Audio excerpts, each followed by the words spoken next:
श्वासों के भीतर चेतना की अवस्था। श्वासों के भीतर चेतना की अवस्था का वर्णन इस प्रकार है। वेन, जागृत अवस्था। ठीक ठीक वर्तमान में रहना ही चेतना की जागृत अवस्था है। जब हम भविष्य की कोई योजना बना रहे होते हैं तो हम कल्पना लोक में होते हैं। कल्पना का यह लोक यथार्थ नहीं होता, यह एक प्रकार का स्वप्न लोक ही है। जब हम अतीत की किसी याद में खोए हुए रहते हैं तो हम स्मृति लोक में होते हैं, यह भी एक दूसरे प्रकार का स्वप्न लोक है। इसलिए वर्तमान में रहना ही चेतना की जागृत अवस्था है। डू, स्वप्न अवस्था। स्वप्न की चेतना एक घालमेली चेतना है। जागृति और निद्रा के बीच की अवस्था, थोड़े थोड़े जागे थोड़े थोड़े सोए से अस्पष्ट अनुभवों का घालमेल रहता है। 3. सुषुप्ति अवस्था। यह चेतना की निष्क्रिय अवस्था है। चेतना की यह अवस्था हमारी इंद्रियों के विश्राम की अवस्था है। इस अवस्था में हमारी ज्ञानेंद्रियां और हमारी कर्मेंद्रियां अपनी सामान्य गतिविधि को रोककर विश्राम में चली जाती हैं। यह अवस्था सुख दुख के अनुभवों से मुक्त होती है। किसी प्रकार के कष्ट या किसी प्रकार की पीड़ा का अनुभव नहीं होता। इस अवस्था में न तो क्रिया होती है न क्रिया की संभावना। 4. तुरीय अवस्था। तुरीय का अर्थ होता है चौथी। चेतना की चौथी अवस्था को तुरीय कहते हैं। इसका कोई गुण नहीं होने के कारण इसका कोई नाम नहीं है। इसके बारे में कुछ कहने की सुविधा के लिए इसकी संख्या से संबोधित कर लेते हैं। नाम होगा तो गुण होगा और रूप भी होगा।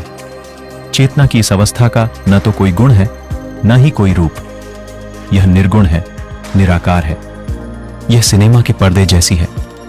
जैसे सिनेमा के पर्दे पर प्रोजेक्टर से आप जो कुछ भी प्रोजेक्ट करो, पर्दा उसे हूबहू प्रक्षेपित कर देता है।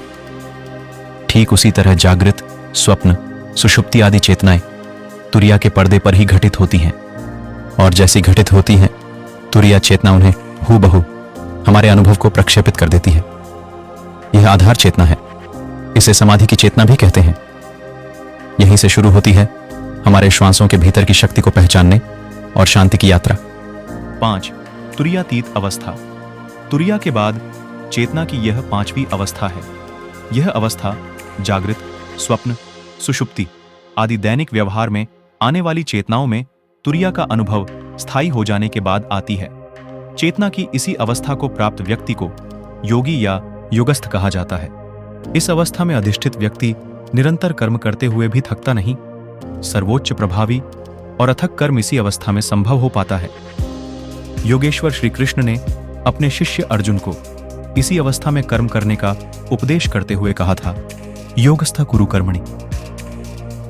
योग में स्थित होकर कर्म करो। इस अवस्था में काम और आराम एक ही बिंदु पर मिल जाते हैं। काम और आराम एक साथ हो जाए तो व्यक्ति के थकने का सवाल ही नहीं। सच्चे ज्ञान की भाषा में समझें तो कहेंगे कि कर्म तो होगा, परंतु कर्म बंधन से मुक्त होगा। इस अवस्था को प्राप्त कर लिया तो हो गए ना जीवन रहते भंवसागर से मुक्त।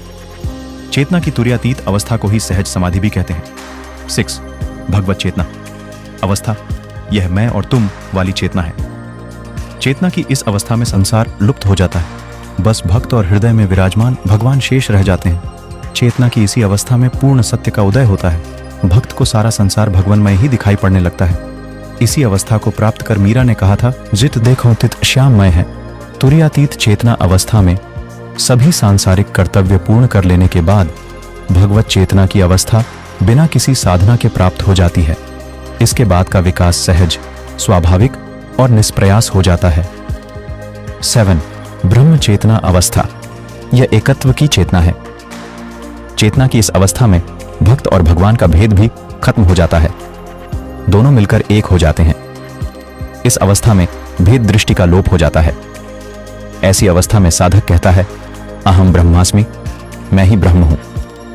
परमानंद की इस अवस्था पर पहुंचते ही हृदय से जय सच्चित आनंद निकलता है।